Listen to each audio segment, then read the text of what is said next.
Let's review the last Nurkud that he's saying in, we're up to the last ois. So the tremendous message of the Maimir is that someone not holding, not by the level of the first Eved, not in the Avodah of Laleches B'drachav, Gishmak and the Simche, the Spilus in Torah Mitzvahs, not in the Avodah of the lower Avodah, but an Avodah where he's alive, the Avodah Satfila, which is the tzayka over the hell and behester of the world, and his own hell and behester, and he's not moved by any of this because lo neshama, or because of his chatoim and avonos. So what's left is the avodah of Kabbalah soil, and he explained that such a person, so by him the Ra is not in the way of what? What was the profound insight here, the fundamental difference between the Ra that he deals with and the Ra that someone that's spiritually alive deals with.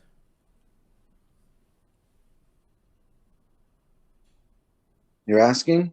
Yeah. Well, when he's more spiritually alive, he'll feel the Ra more.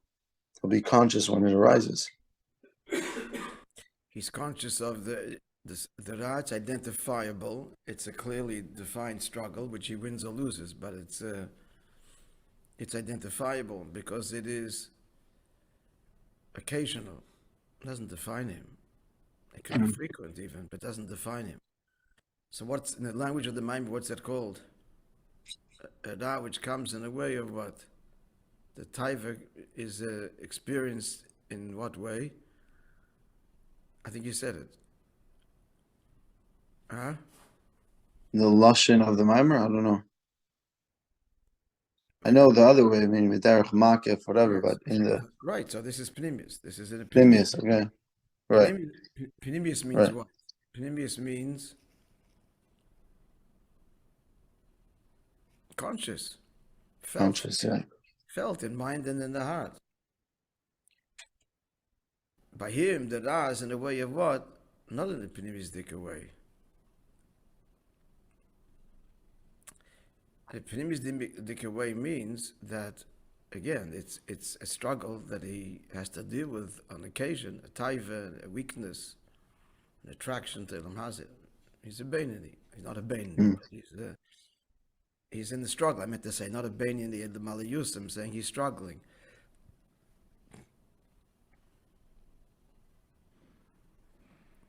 As opposed to, you're saying a Makiv Dikara. So what's the difference? A Makiv Dikara is what? Describe it. What's the matzav? Well, it's already the person's identity, so it's not felt. It becomes subconscious because that's just who the person is and where he's holding. Right. So it's not identifiable. Right. Like you said, subconscious is makif. Subconscious is makif, superconscious. It is all-encompassing. And the examples he gave were two inyonim, two struggles, two taivas. The taiva of... The drive of money was someone who, from time to time, it'll arise, he'll feel it and realize like that drive. But someone, if that's his whole metzius, it doesn't even realize, but that's every waking moment. Because it's subconscious, it's just the whole person's metzius. Yeah. And the other example he gave? It's his nasos, like covet. Prestige. Yeah. Obsessed with his prestige. Yeah. So much so that he's not even aware of it. It's not a conscious thing that, I better watch out for my honor. It's not a conscious, as if that's some guest taiva. Better be careful. It's not a guest. That's his whole identity. Making money is not a visiting pop-up Yetzer Hara. So what's the answer to this? So that's we started. So in order to let's use language of the Maimon, in order to be goiver on the makiv of Klippa, you have to meet it with what? With the makiv of Kedusha, to draw upon not just the regular Avodah, but draw upon makiv of Kedusha. The exactly, the makiv of Kedusha as opposed to the Pnimiyus. What would be the Pnimiyus of Kedusha? Pnimiyus of Kedusha would be to do things that be Pnimiyus, his Bainanos and Havana, the Asaga, and these types of things that draw the Kaiches of Pnimiyim. Right. So understanding, feeling, stirring the heart. He can't do that because he doesn't have it. That doesn't excite him. It doesn't move him. So he said avodat here.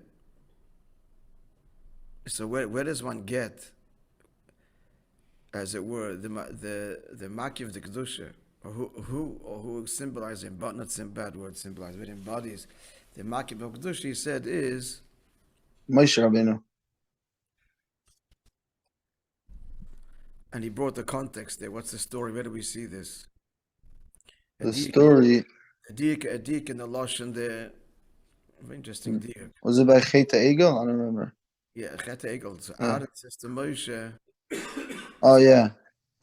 This is a few words here that encapsulates all of this. Aaron says to Moishe what? I don't remember the Lashon. I can look at the Maimar. You know the Maimar? No, I'm gonna open it. Okay. So Aaron says to Moishe, Ata yadaita esa'am ki berahu. In those words, this whole thing is expressed. How so? First, the dik of berah. As opposed to what? I don't even contribute to our dialogue here.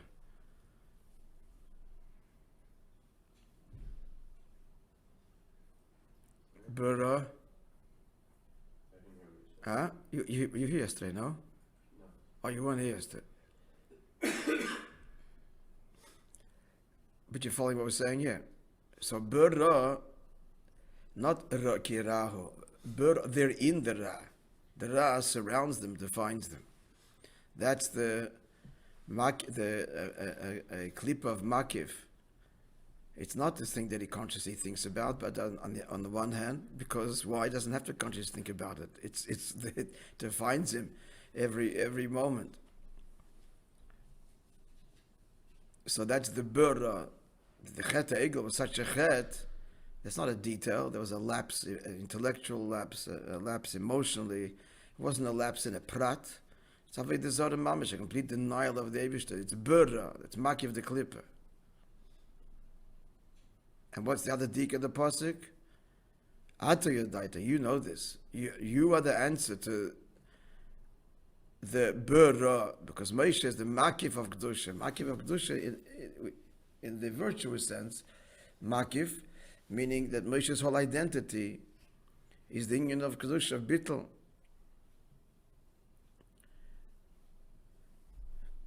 So he doesn't elaborate. But the implication clearly is that the union of being connected to the Moishe Rabbeinu is critical in this Havayeh of Kabbalah Soil, when the person is not inspired. But then he translated, so what's that mean in Havayeh Mamish and Havayeh Mamish? Yankee, you still there? Yes, yeah, I'm on the way. Okay, so you continue. Moishe, continue, please, our summary here.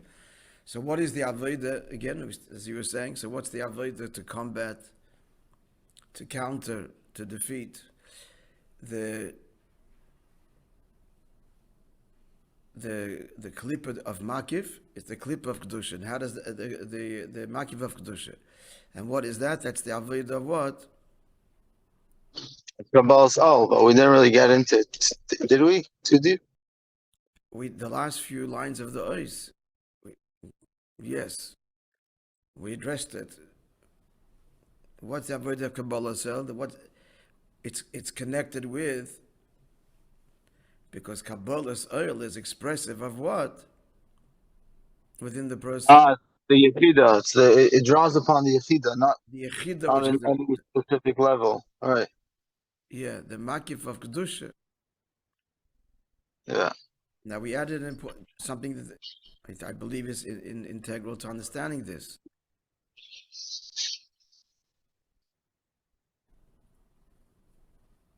I asked a question. So yesterday we finished this ice. Why does the Kabbalah's oil drawn on the Yechida Dafke? Because the only reason why someone would do it is simply because he's a Yid. There's no other driver. What drives him is the I am. He's not inspired, so what do you care? What's the story I told you that kind of expresses this? We had said in one of our stories, but I repeated it yesterday. We said actually many times we shared the story. It's a very instructive story. The chassid that came to the tzedek said, Tzemach Tzedek said, yes, sveikis and emunah. This is mamish the subject at hand, emunah, makiv. He has sveikis in the whole picture, the whole thing. So what did the Tzemach Tzedek answer to him? So why do you care? Yes, okay. But what's the problem? Sveikis. To elaborate on the question, intellectual person, your question is that's in fact healthy, it's normal. You have shyness and doubts. What's your problem? You came all the way to Lubavitch. You came to the Tzemach Tzedek with this problem. Tzemach Tzedek, what's the problem? What did he answer? Told him because I'm a Yid. But Rebbe, I'm a Yid. And what was the Tzemach Tzedek's answer? Response to that? Bezay is good. Then you're okay. Don't worry. What's bothering you? The fact that it's bothering you, what's expressive here is that I'm a Yid. That's the deepest emunah right there. That it bothers you. That's the Yechidah speaking. Why did you come here? What do you care? So you have sveikas. You didn't come here because you'd like to live a serene life without doubt. That's not why you came here. Varaya, what did the Jew respond? Respond to the Tzemach Tzedek's Ma Baya. But Rebbe ben a Yid. How does a Yid have doubts in the Eibishter? And Torah and mitzvahs. Oh, so that, but I am a Jew, that's Yechidah talking. So you're okay, don't worry. Go back home and what? Now what do you think is it? So what's the next instruction, the implicit instruction? And serve Hashem with Kabbalah's oil. Yeah. You're a Yid, behave like one. The schreist bist a Yid. Now, all you got to do is just behave like one. That's Kabbalah's oil. That's the Yechidah speaking. That's Kabbalah's oil. You say you're a chassid. You're not inspired. You don't. But you're a chassid. That's to identify yourself. Behave like one.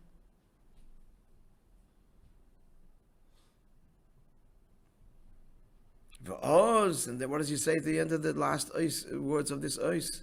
Right, look, you see on the page there. Then he's going to, all the koiches pnimim will come to life. The seichel, magic. The seichel, the midas, everything will come to life. And tell me how that works. What's the guarantee? V'oz tuchel. If then it could happen. Why? It could only because if he is persistent in his Kabbalah soil, then there'll be the shleimus havayeh gamba koiches pnimim. I'm asking you, what's the guarantee? He's only holding by Kabbalah soil only. It's Kabbalah soil. It's like a drawing on Yechidah, Etzem Neshamach Ben Ayid, but he is devoid of intellectual and emotional inspiration. He's not davening with the meridus, the spiralus of the world is a helen v'hester. And his davening is not, and his learning is not delighting in divine wisdom. So what's the guarantee here that somebody think? Tell me, what do you think?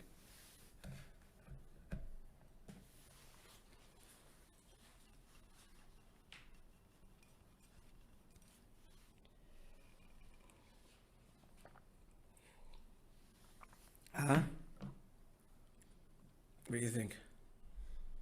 I mean, the Kabbalah will take effect on his Shuva. That's just going to stay in the Yechidah. Yeah, that's what he just said. I'm asking you, what's the guarantee? You're just repeating what it said. I'm asking you, what's the guarantee? Why wouldn't it just take Kabbalah Sel and that's it, the rest of his life? No feeling, fine. He's the second Eved. And he remained with Kabbalah Sel. It's tremendous mile because it draws on Yechidah. But that's where it ends. What's the guarantee that it will be Peil and Keches Pnimim? Guarantee the Rabbi was saying it in the Maimar. So you accept that on Kabbalah Sel be'amunah pshuta. This is Chassidus Chabad. You have to understand.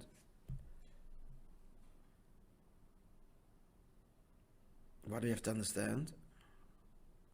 Because if you understand why, you open the pathways for it to happen. So what's the hasbara here? This body, just think, tracht, just imagine the McGill student is sitting, he's asking, you have to answer him. What are you going to tell him? He compels you to think. If we're drawing on the etzem and the shama, then it's going to manifest. Where does Seichel Midas come from? In a vacuum. They're all the expressions of the way the Eibishter decided Yechidah should be revealed. They're not tacked on. Seichel Midas are not tacked on. Levushim are tacked on to the Neshama. Neshama Lamai doesn't have Levushim. But not Seichel Midas. That's our hardwired expression. So if we're stirring the core, it's going to manifest and flow through all of the pathways of the soul. The mind will open, the heart will open. And he will understand, he will have a gishmak. And his davening will come to life. Again, what's the hasbara? Because if you're unlocking the etzem and you're revealing the etzem, you're drawing on it. Let's put it like this: the etzem, yeah. What's so far Kabbalah Sel? He's just Maisa. What's he missing? The whole middle conscious self. Levushim, drawing on the etzem, Maisa bepeil. But it's not possible that it should not happen. That if you're drawing on the etzem, it is going to flow through and not bypass forever. It will flow through and be felt by all the keches pnimim that connect, as it were, in the hierarchy, the seidish taushlis of the person, his etzem and his behavior. It's going to happen. But the maisa is that he says, "V'as tuchal liyos," because this is a huge, consistent Kabbalah's oil. This is an emes Kabbalah's oil that's round the clock, that's going to stir the Yechidah, and it will express itself in every expression of his person, of his soul, which all stem from the Yechidah. An occasional Kabbalah's oil will not do this, although that's valuable and better than nothing. But if it's a sustained Kabbalah's oil, I'm a Yid, I'm a Chassid, and determined to behave that way, then the compulsion of self will give way in the end to an inspired self, and has to. Why? Again, because the Seichel and Midas, they come from Yechidah. So if Yechidah is shining and emerging, it will illuminate naturally and set on fire and animate all of the expressions of the soul, which again is the Nekudah Vata Tetzav. The Etzem and the Shom, it's Moishe Rabbeinu's Havayeh, that's in, the Ata Yedaita Kiberahu. So Moshe's whole Havayeh is to help a Yid to connect to his Yechidah, the Etzem, and then that will be expressed in all these pashtas, all the pratim, all the dargas, because they all come from the Etzem, they're not something else. Is that somewhat clear? But again, there's no shortcuts. It's a sustained Kabbalah Sel, not a flirtation with Kabbalah Sel once in a while. But let's not get seduced by the Yetzer Hara who says, well, you're not going to do this anyway 24/7, so don't bother. Chas v'sholem. Actually, the Rebbe said once, I've told you this, it was a Sukkos Verbrengen before he was the Rebbe. We'll repeat it again because we have to hear it over and over again. I read this in the Yiddish Haim. It was, I think I read it there. No. It was a tshura, some wedding gift, and the grandchildren of Reb Zalman Posnol v'shalom, the shliach, and much beloved shliach the early shluchim in Tennessee. He wrote Think Jewish, all these classic books. Zalman posed. Before Manas emerged, he was the English speaker. He was Manas' inspiration too, Reb Manas. So he says like he was a bocher, but you know the story that Chalamoid, remember Chalamoid Sukkos, the Rebbe started this, maybe the Fidik Rebbe started it. It was his behest that the Rebbe should verbring for Bnei HaYeshivas, was advertised in all of the yeshivas in New York. There weren't that many, in the 40s we're talking. Verbringen for the Bnei Yeshivas. And that Verbringen was unique, it spoke Nikle, but then not bad, suffused with Chassidus, which remained the template to a certain degree of the Cholmoid Sukkos Verbringens after the Nesias also. So the Meridike Verbringens then.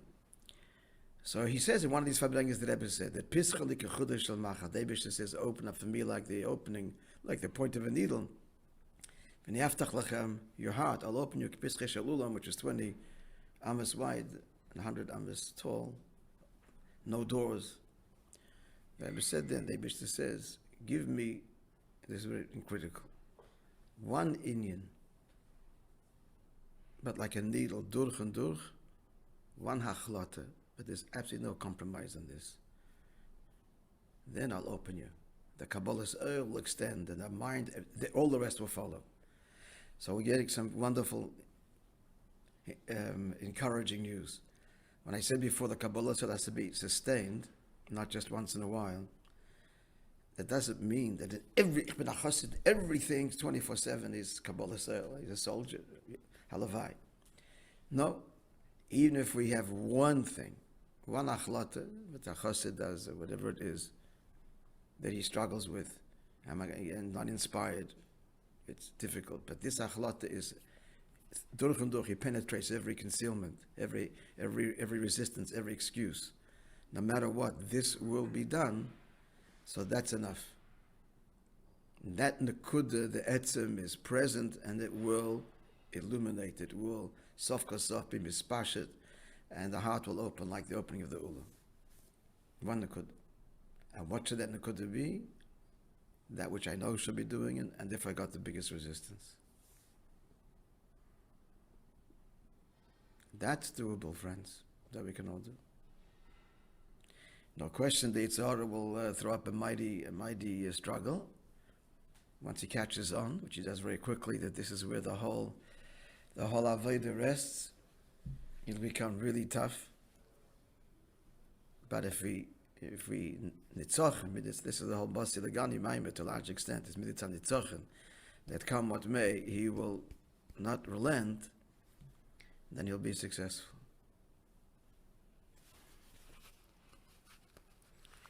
Yeah. Okay, we're just waiting for the other guys to show up. So let's continue then.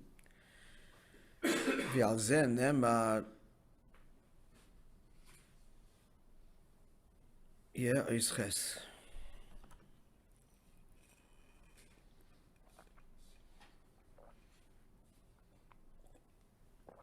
And here too we have to remember that if he fails there,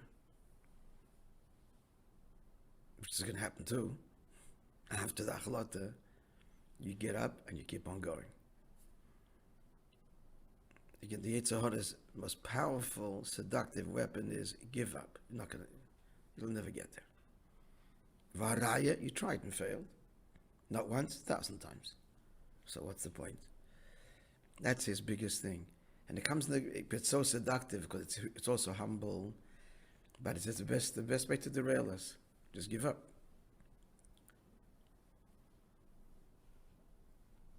And I'm being humble and honest,